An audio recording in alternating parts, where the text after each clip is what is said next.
nga xamantene ñoo ngi nekkoon ci combat bi beaucoup de gens disent et Lamine l'a répété tout à l'heure pour synthétiser ñoom ñaar li ñu wax rek que oui c'était spontané mais que en réalité c'était pas vraiment organisé parce que les gens s'interrogent, les gens se posent des questions, mais l'option d'organisation qui a été prise moom moo nekkul une option classique et les gens, quand ce n'est pas classique, quand ce n'est pas enseigné dans les écoles, ils disent que ce n'est pas organisé parce que voici les voies classiques qu'il faudrait suivre.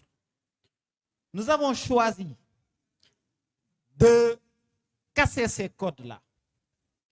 Quand on écrit, ou bien quand le président de Pastef Ousmane Sonko parle, et qu'on puisse faire des débriefs, il y a des relais.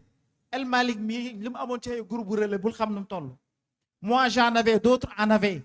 Et ces groupes de relais étaient dans les réseaux sociaux. Ousmane Diagne en avait, était dans les réseaux sociaux et parlait aux Sénégalais, faisait des lives et disait certaines choses. Bien sûr, am na koo xamante ne nekkul groupe relais waaye gis na Sadiq wax rek moom it mu toog def live am wax wala bind. C'était cette forme d'organisation là que nous avions. Il faudrait que ñi xam loolu parce que sans activité, sans action, sans communication de part, et d'ailleurs, on l'a vu lorsque nous sommes arrivés au pouvoir, on nous dit que maintenant, il n'y a plus de communication. Peut-être parce que ñi nga xamantene ñoo doon wax en première ligne de mire, en un moment, ils se sont d'une manière retirés, mais dañoo def tuuti retrait parce que nous sommes au pouvoir. Et ça a eu des conséquences sur la totalité de la communication de Pastef, parce que ça fait presque 2 ans, on nous dit que Pastef ne communique plus. Donc, il y a quelque chose. Pourquoi relayer doon wax ne tek? Pourquoi maintenant, ces temps-ci, vous êtes en train de voir que amna ndank lu commencé di jóg? Je ne vais pas vendre la mèche, mais il y a quelque chose qui est en train d'être fait pour corriger ça et reprendre ce que nous avons toujours fait, mais aussi être ce que nous étions.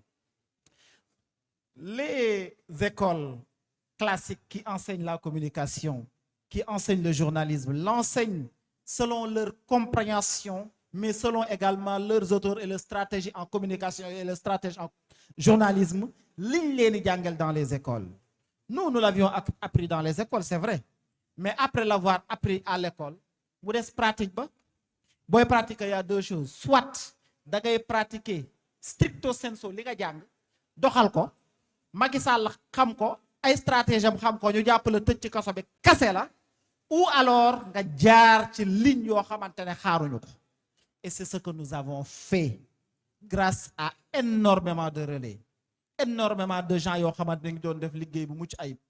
Quand Ibrahima Diallo dit à Ayoba que maa ngi sa terroir, day xalaat ne li muy privé seen échange boobu fan mooy terroir ba Sénégal yaatu na.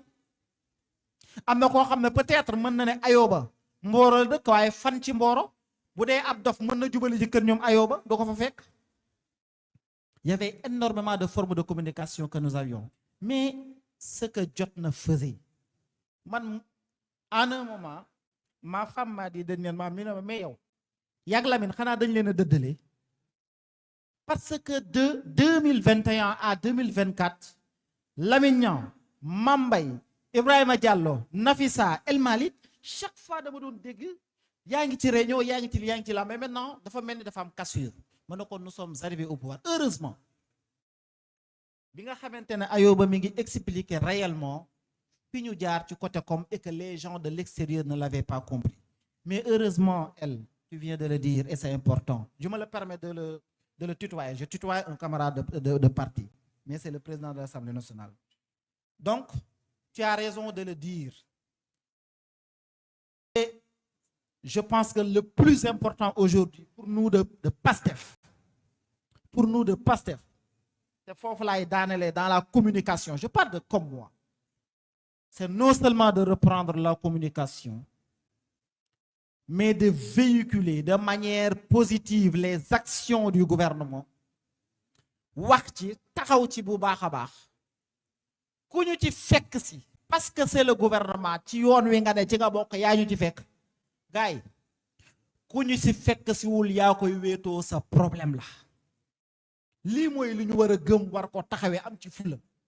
Quand nous entendons, tout à l'heure on a parlé Lamine et moi, quand nous entendons des gens penser en un seul moment, que nous qui nous sommes battus pendant plus de 4 ans, mais ça fait presque 10 ans qu'ils se battent, pour que nous en soyons là.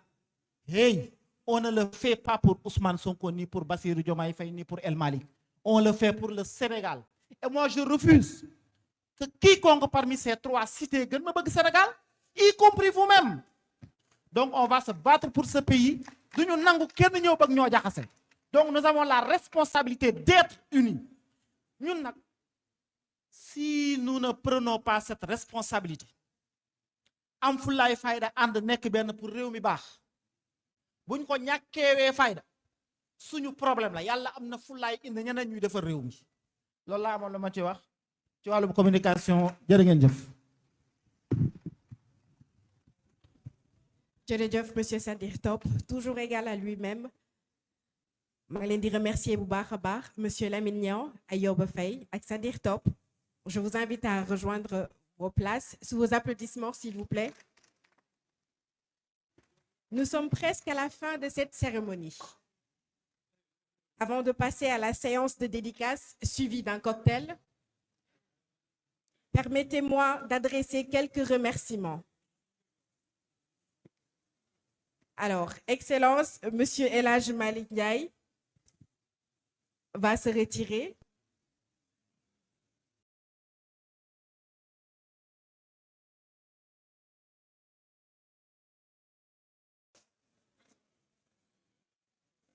Merci beaucoup pour votre présence. Merci aux autorités présentes. Merci aux intervenants et aux panélistes. Merci à l'auteur pour ce témoignage précieux.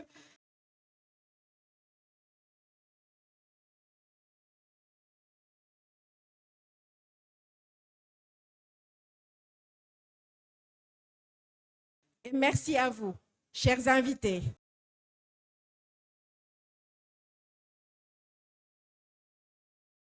Pour votre présence et votre attention. Nous vous invitons beaucoup.